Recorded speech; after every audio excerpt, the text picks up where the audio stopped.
Welcome to Braselton, Georgia, just north of Atlanta, where today we will enjoy round 9 of the American Le Mans Series.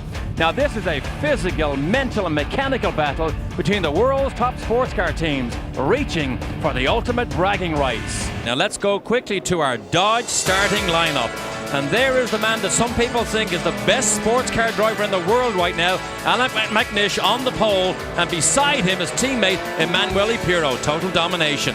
Row 2 headed by David Brabham, the first of the Panoz cars, and then the BMW headed by JJ Leto. Row 3, we have Klaus Graf in the second of the Panoz cars, and beside him Jean-Marc Gounon, the second of the BMWs. Move back to row 4 headed by Mimo Schiattarella, the first of the Lola prototypes. Beside him Mark Goossens, the fastest of the Cadillacs. There's going to be a late yellow here, I believe, to bunch these boys up, but look at that Audi freight train. Right through the last corner, they accelerate in unison. Alan McNish on the right side, left side of your screen right now. Remember, it's 10 hours, so boys, take it easy as you hang on to your hollyhocks here. Tremendous elevation changes all the way up the hill. Look at Brabham get it sideways on cold tires. Very twitchy, these cars, particularly in these opening laps. McNish leads comfortably. There's Pirro. The Panoz cars are safe. He got it. Oh, see the twitch on the BMW. Early laps, cold tires. You got to take it easy, but you can't lose sight of who's right ahead of you. On board number 43, Jean-Marc Gounon, right behind one of the Panoz cars. Here under the long back straightaway, you're going to see speed now. That's out of the very tight turn 7, a very important corner as it leads down this very long straightaway. Dorsey, you were out there earlier on during the practice sessions. How fast do they go on this long run here? Right here, they're headed down this hill and they'll be gaining speed over 190 miles an hour on the Panoz, probably 192 or 3 right through there. And here's the GTS fight. Look at this here. The 2 yellow Corvettes ahead of the Vipers. They have spent the whole season long trying to first match the speed of the Vipers, then got level with them, and now they're just, Dorsey, it appears, maybe a tiny scotch faster. Well, this new chassis has been really good. They've won races with it, but not an endurance race, not yet anyway. But look at them as they come down the S's. Really beautiful speed through here. Oh, it's been great to follow this GTS battle all season long. Look, we have a change for second place right there. Viper moves around and goes second place. That's Olivier Beretta. Now running down Ron Fellows. Andy Pilgrim was the one that was past. David Donahue was just about 10 car lengths behind these 3 boys. But this is the type of fight in GTS. Look here, look Whoa, here. The braking zone down inside him. Boy, down inside him. Made it look easy. Just stuffed the Viper right up in there. Yikes. Now they get loose on the bridge. Watch the back of the car twitch right there. That is our GT leader. This is Randy Pobst. Randy did such a great job in the Carrera Super Cup at Indy just last weekend, and now leads the GT battle. We have an Audi in trouble. That's actually Matthews' car. Oh, is it Matthews? Trouble that we saw. I'm sorry, it is, yes. He didn't get started early on, and now he's in difficulty. GT car into the wall pretty hard there. That's the exit of the downhill. Johnny Molam and David Murray's car, Rowan Skay's car. It's hurt bad. Look at the back. There's a deer now that's running right in front of this Porsche. Oh boy, look at that. It's come out of the infield. There's a big woods in the infield. Now it's stuck in gravel trap because there's nowhere for it to go. Now it's on the downhill. That's coming out of turn 11 on the way to 12. It has nowhere to go.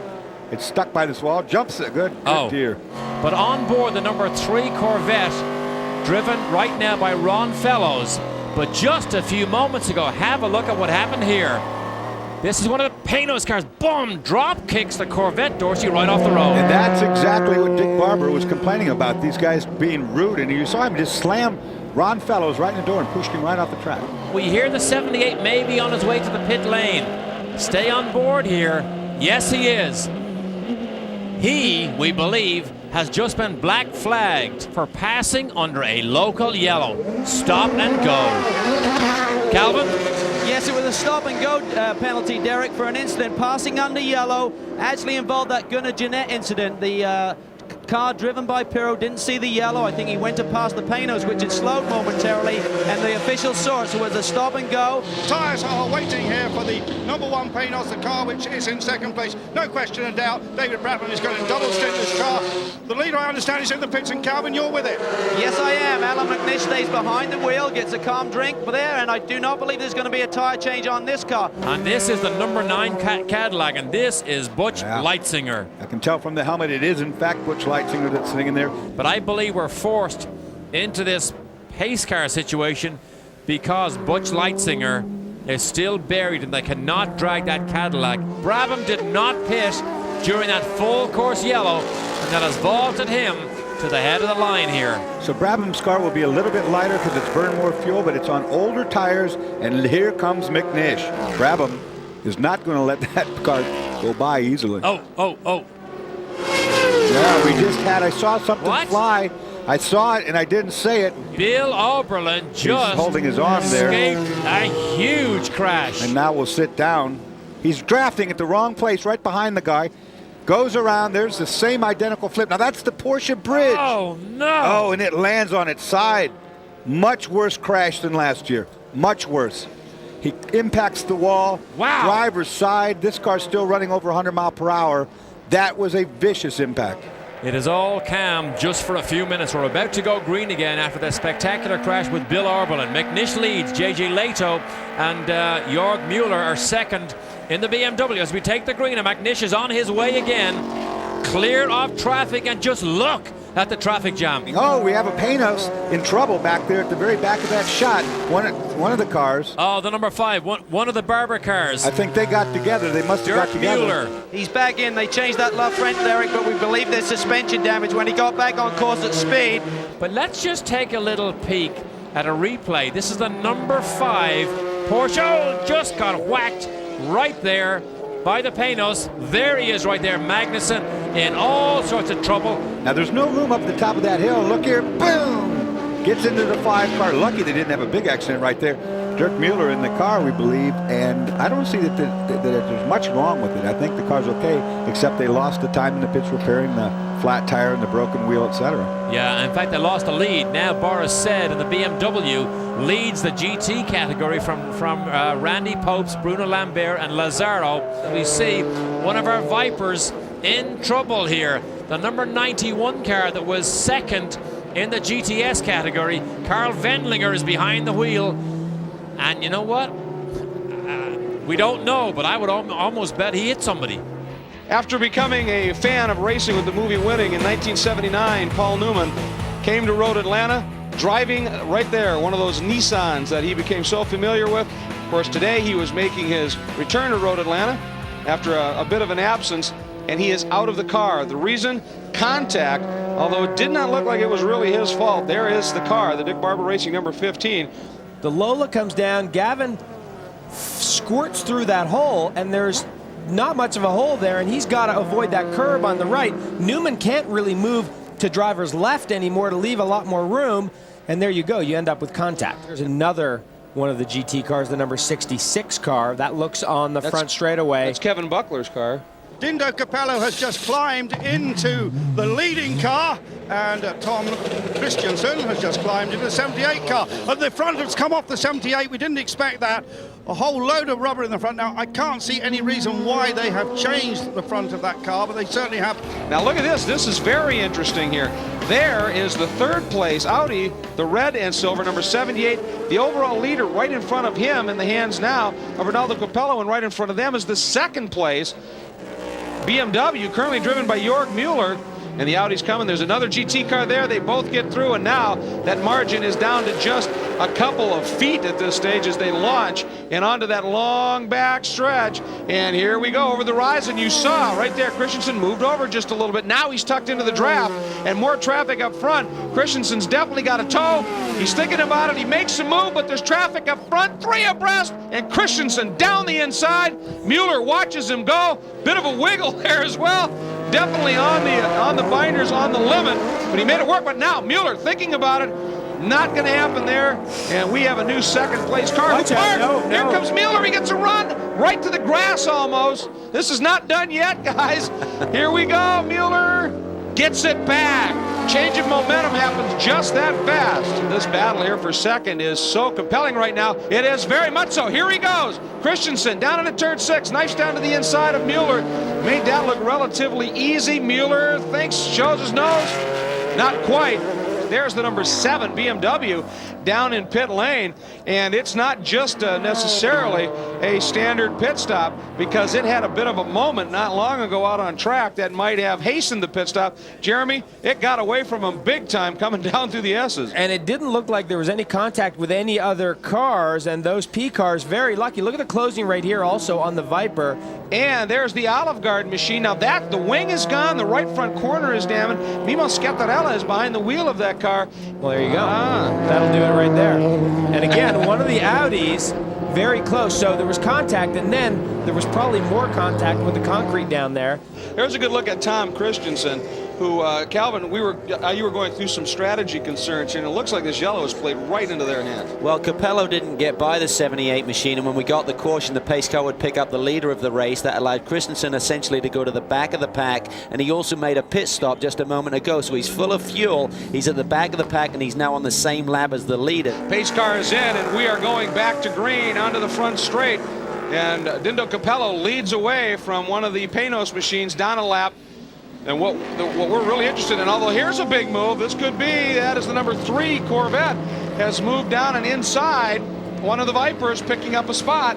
One of the Patriot Vipers in the GTS division has gone inverted, and that is down at the bottom of the hill, Jeremy, right down into the turn 12 area. Well, this is coming down the hill, out of the bridge, gets a little loose there, and never really gives up the throttle, gets into the pea gravel, and the tires just kind of tripped the car a little bit. So it wasn't really a hard hit.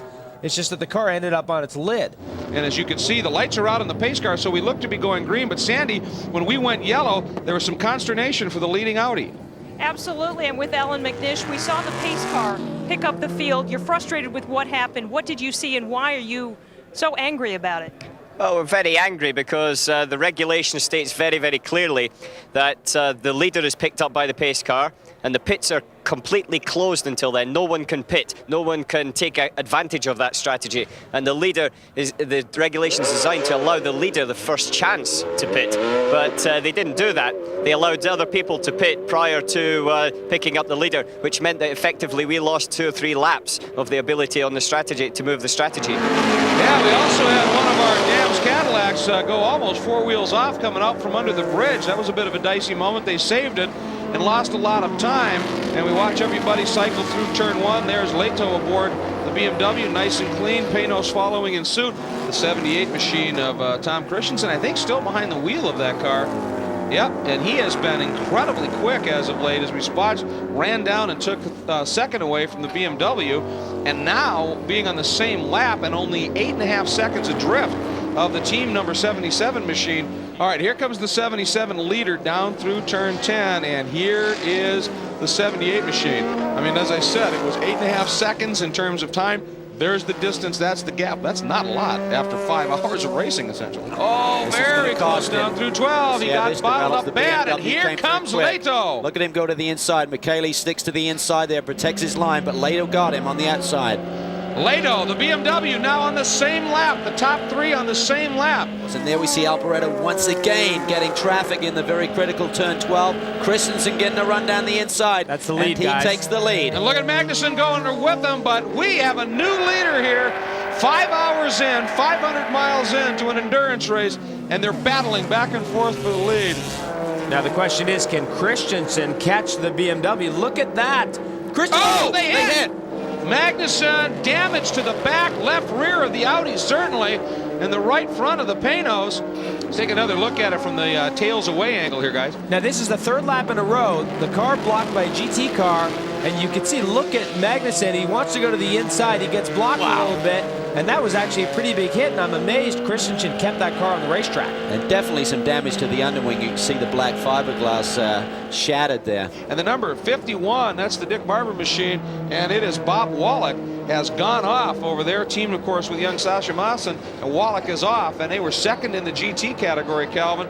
Did you see that? That's starting to loosen up a lot worse now. There was a big wiggle from that diffuser. That may change the complexion here totally. There it is. Look at. Do you see it under there? Yeah. Now watch here again. See, right there. It is. Oh, yeah. Oh, yes. The front end has loosened up. That's big. We're getting a report that the number 4 car has been moving slower than one would expect, and it is. Yeah. Very, very slow out there right now.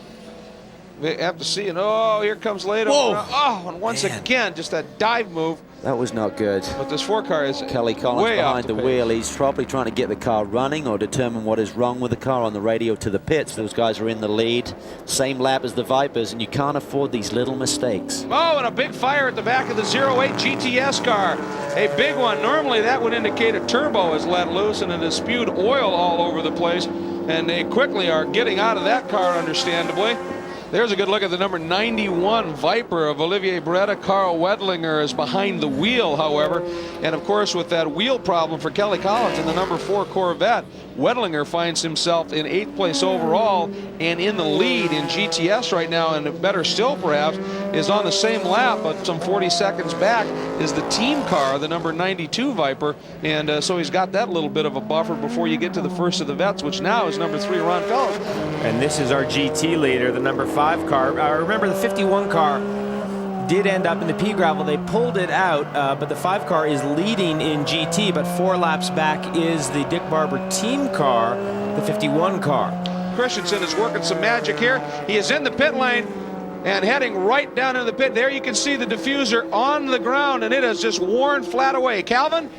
He's in the pits, and Christensen is going to be jumping out, and Manuel Pirro going to be taking over. Look at that. That is absolutely on the ground. I don't think there's any way that they're going to send this car back out in the same state. So I think they may send him without this diffuser. I don't see any plans to reconnect it, and this is going to make the car exceptionally loose. And Manuel Pirro is going to have to really be patient with the car and adjust to it. Yeah, the 91, the leader in GTS, is in the pits. Mark Duez is behind the wheel right now. They tried to fire it out, and the car just quit. They have an auxiliary battery over on the right-hand side, and they're doing work to the right door. And now we have the Chevrolet Corvette has now gone into the... No, it's not. It's actually, it moves up, but the 92 car has moved up into the lead. No, correction again. The number 4 Andy Pilgrim, Collins Frank Freon car right here has now gone into the lead in the GTS category. This is a battle that has now gone on for more than 6 hours. And is this the number 92 car? Yes, it is. So this is the fight here for the lead, because if the number 92 car can get up over the top of this hill and down past the pit lane ahead of the Corvette, this will be for the lead in the GTS category. There he is, right side. Great pictures here. You can see this race unfold. Oh, boy, I thought there was smoke. Boy, she was smoking. Now the Corvette is going up the road. I think it's just gone up the hill. They just coming out of pit lane. Are they coming out? I think so, yeah. Remember, 60 kilometers per hour in the pit lane is so slow. Yes. But this might be a little bit of a holdup right here. Might help out. And here is a sad sight for Dick Barber and for this number 5 car, the leader in the GT category. They are in deep trouble. Calvin? Yes, they are, Derek. Dirk Muller behind the wheel. He brought it in. We just talked about winning that bonus, possibly. That is not going to happen if they don't win here tonight. Gear selection problem. You see the mechanics under there with a flashlight? There is his teammate, Sasha Maassen and Bob Wallach. We saw them in the gravel trap earlier on. They are 2 laps behind. Now they are 1 lap behind their own team cars. Well, there's big problems here with Mueller's car. Look at the rear end, guys. The rear wing is completely gone. There's a lot of damage to the rear corner of the bodywork. The Audis now run 1st and 2nd, and we can show you a little bit of what happened here. As far as we can see, there's the car there, and the car looks like it's all by itself. Now, I thought I might have seen a little spark there. It was hard to tell, but he spins it, and obviously must have gotten into the tires because he tore the wing right off the back of the car. Just stay with us here, Davina, just for a minute, as we watch the number 4 car here. Andy Pilgrim is behind the wheel, and the lead changes here as these boys come in out of the pits. Pilgrim is still showing in the lead in that Corvette. However, on the same lap, About 23 seconds behind was the Viper with Tommy Archer behind the wheel. And every time one or other of these cars have stopped, the lead has changed. The number 7 BMW is in trouble again. Ominous smoke plumes out the back. The number 10 sister car blew up very early in the race. Van Overbeek got into this thing about 40 minutes ago. We got a Panoz in trouble. The number 2 car. That's oil from the BMW, I would suspect, that did that. You saw the oil coming out. I bet you're right. In fact, you can see it. Look at the oil slick. Sure it is. There's oil all the way down pit lane now. And Johnny that's right O'Connell. Oh, look at the oil. The oil streak. The number 21 look at this. car is now off the road. You know what? This is the Aspen Knowles car again. And this car is hurt pretty badly on the front there. Guys, that is into the braking zone. That car slid off in the braking zone coming down the hill. Look at all these cars coming down. Driver's left, avoiding the real braking line, which is driver's right. Look at Shane Lewis. Look, there's an argument going on here. Shane Lewis is absolutely livid. You know what he's saying? Where were the flags? Where were the flags? That's exactly what he's saying. And don't forget, although we know that McNish, Capello, and Alboreto are safely in the lead in the first of the Audis, there is a battle brewing here for second place because the second Audi, Pirro, Biele, and Tom Christensen, is being run down and caught by David Brabham and Jan Magnussen in that Panoz car. They are both on the same lap. In fact, the Panoz is only 7 seconds behind that second place Audi, and the first of the GTS cars is running in 6th place. Good run, led right now by Tommy Archer. The gap right now between the GTS leaders, the number 92 Viper and the number 4 Corvette, right now sits at 12 seconds. This is tag team wrestling here because now we put the leader, as you can see, as David said, is between Magnussen and the Prey. Look at this. Look at this. Oh, yeah. He is furious. He can't believe it. Why are you putting my car in the middle of this? Exactly. I've done everything, and now you're taking this chance. What a gamble to take here. 4 laps to go. Less than 4 laps to go. McNish is livid. Oh, trouble with the Viper. Locks up the brakes, is going to go off the outside just a little bit, and that is for position. The 4 car, that is for your GTS lead. This is so big for the Corvette guys. Back. This is so big for the Corvette guys to win this race. They've won the one sprint race, but they want to win the endurance race. They want to really set their mark.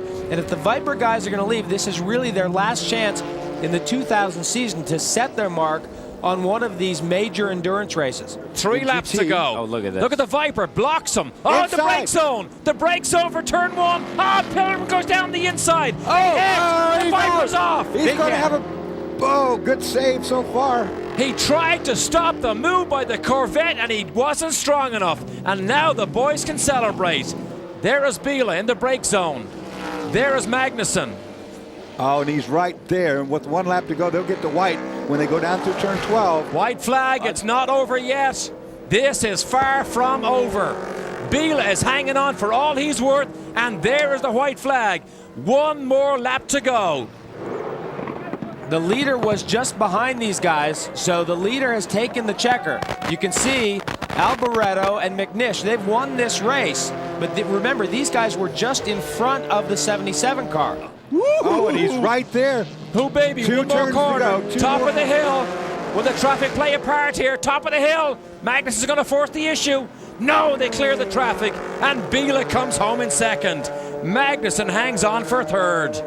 Chevrolet Corvette come home to win the first endurance race of the year. They beat the Viper. What a fight that was. And the GT winner will be the number 51 car, Sasha Masson and Bob Wallach. Yeah, it was a bit tense. The last hour, thankfully, was a little bit more secure, but it was very, very tense for Audi for a 1-2. But we managed it. What a great race, though. Yes, it was. Well, the American Le Mans Series is very tightly fought, and you've really got to push all the way, and it goes and comes with you sometimes, and it goes away again others. But like I say, thankfully, we came out top. Let's take a quick look at our full field summary, unofficial results. Audi 1-2 again, 4 times this year they finished 1-2. Sears Point, Texas Road, Atlanta, and of course at Sebring.